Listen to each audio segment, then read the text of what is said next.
Surprise move from an attorney accused in an alleged DUI setup.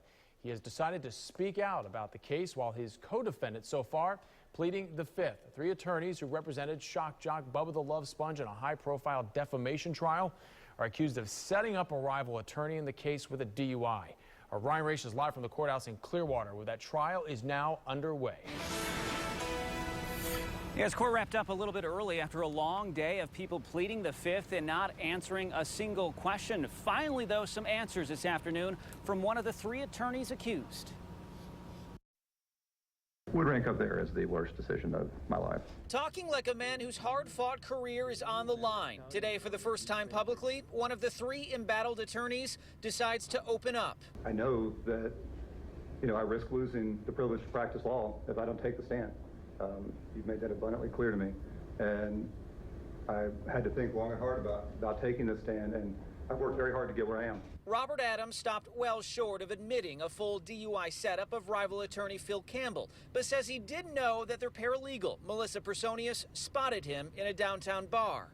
She told me that Mr. Campbell was there drinking, and she told me when she went back that he was still there drinking. And this, she claims, is where he went wrong. He texted with the other partners, Stephen Diaco and Adam Filtout, and filled them in. He says it's on him for not stopping Personius from walking back in after Campbell, and wishes now he would have blocked Filtout from tipping off his friend at TPD. That's a mistake that I made that evening, and an awful mistake. One of the worst mistakes I've made in my 46 years on this planet.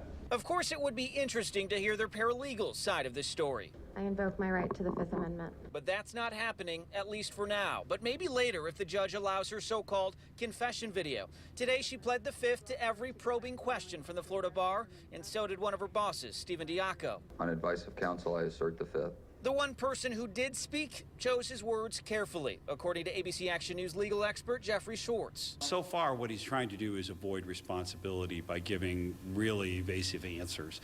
As far as I can see, he's denying he knew anything. Now, before proceedings even began today, Diaco filed a motion to try and take full responsibility for the events that may have occurred that evening. The judge did not respond to that, at least for now. Coming up tomorrow morning, the third attorney, Adam Filtout, takes the stand. Guys will be interested to see if he answers any questions. We're live in Pinellas County tonight. Ryan Raish, ABC Action News.